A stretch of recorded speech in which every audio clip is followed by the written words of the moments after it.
बघू आपण. हा बघा, determine the nature of roots of quadratic equation. मित्रांनो, हा नेचर ऑफ रूट जरा नीट समजून घ्या. बघा, म्हणजे डेल्टाची व्हॅल्यू वरती नेचर ऑफ रूट असतो. आता डेल्टाची व्हॅल्यू जी आहे ती जर का तुमची झिरो पेक्षा मोठी असेल, डेल्टाची व्हॅल्यू 0 पेक्षा मोठी असू शकते, किंवा कधी कधी डेल्टाची व्हॅल्यू 0 असू शकते, किंवा डेल्टाची व्हॅल्यू 0 पेक्षा लहान असू शकते. म्हणजे डेल्टा म्हणजे काय, बी स्क्वेअर मायनस 4ac ची व्हॅल्यू. बी स्क्वेअर मायनस 4ac म्हणजे या इक्वेशनचा वापर करून बी स्क्वेअर मायनस 4ac ची व्हॅल्यू जी तुम्ही काढाल तर ती व्हॅल्यू 0 पेक्षा मोठी येऊ शकते. म्हणजे 0 पेक्षा मोठी म्हणजे 1, 2, 3, 4, 8, 9, 100, 125, 56. 0 पेक्षा मोठी म्हणजे पॉझिटिव्ह नंबर काही असू शकते.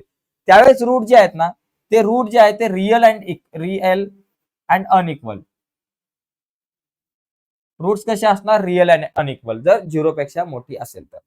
आणि डेल्टाची व्हॅल्यू म्हणजे बी स्क्वेअर मायनस 4ac ची व्हॅल्यू कधी कधी 0 पण असू शकते.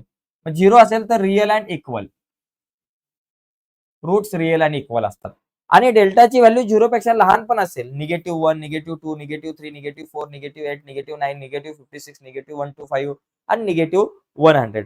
म्हणजे निगेटिव्ह मध्ये सुद्धा येऊ शकते. आणि डेल्टाची व्हॅल्यू जर निगेटिव्ह मध्ये आली तर समजायचं not real. Nature of roots not real. तर आपण आता हे इक्वेशन सॉल्व्ह करायला घेऊयात. बघा, 2x² - 5x + 7 = 0. आता मला डेल्टा काढायचा आहे, म्हणजे बी स्क्वेअर मायनस 4ac ची व्हॅल्यू.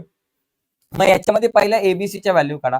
a = x² च्या बाजूला आहे 2, b = x च्या बाजूला आहे -5 आणि c एकटाचे जो आपल्याकडे आहे 7. बघा, एबीसीच्या व्हॅल्यू काढल्या. आता डेल्टाची व्हॅल्यू काढा. डेल्टा = बाबा b² - 4ac. आता b² - 4ac, b ची व्हॅल्यू -5 आहे, मग -5चा स्क्वेअर -4 × ac. 4 × a किती, 2 आहे, आणि c किती बाबा 7 आहे. 5 चा स्क्वेअर 25, -5 चा स्क्वेअर प्लस 25 या ठिकाणी आपल्याकडे येईल. आता हा 2 4 जा 8 आणि 8 7 जा 56.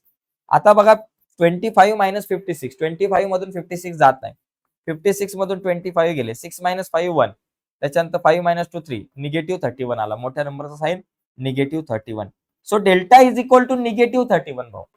आता मला सांगा, -31 ही जी व्हॅल्यू आहे ती 0 पेक्षा मोठी आहे का छोटी आहे? बघा, तुम्ही जर -31 ही व्हॅल्यू 0 पेक्षा छोटी आहे, 0 पेक्षा छोटी आहे, म्हणजे तुमचा जो डेल्टा आहे ही स्मॉलर दॅन 0. डेल्टा 0 पेक्षा लहान आहे. -31 ही व्हॅल्यू 0 पेक्षा लहान आहे, म्हणजे डेल्टा 0 पेक्षा लहान आहे. डेल्टा 0 पेक्षा लहान असेल तर नॉट रिअल. बरोबर. मग इथे लिहायचं roots of equation, given equation are not real. Okay, not real आलं. एकदम सोपा प्रश्न आहे. आता याच्यामध्ये जर पॉझिटिव्ह 32 असतं ना, रिअल अँड अनइक्वल म्हटलं असतं, आणि 0 आले असती तर रिअल अँड इक्वल म्हटलं असतं. एवढं लक्षात घ्या. आता याच्यामध्ये बघा, इथं प्रश्न काय विचारला होता, नेचर ऑफ रूट. कधी कधी असा प्रश्न विचारला जाऊ शकतो, find the value of determinant. Determinant म्हणजे मग तुम्ही काय केलं असतं, discriminant. Find the value of discriminant. अशा टायमाला फक्त या डेल्टाची व्हॅल्यू काढली असते. किंवा कधी कधी असं म्हटलं जाईल, find the value b² - 4ac ची व्हॅल्यू काढा, तरी मग इथपर्यंतच आन्सर आला असतं. किंवा फक्त कधी कधी डेल्टाची व्हॅल्यूच काढायला सांगितलं जाऊ शकते, नेचर ऑफ रूट नाही लिहायला सांगितलं जाईल. जसा प्रश्न विचारला जाईल तसं उत्तर लिहायचं. पुढे जाऊयात.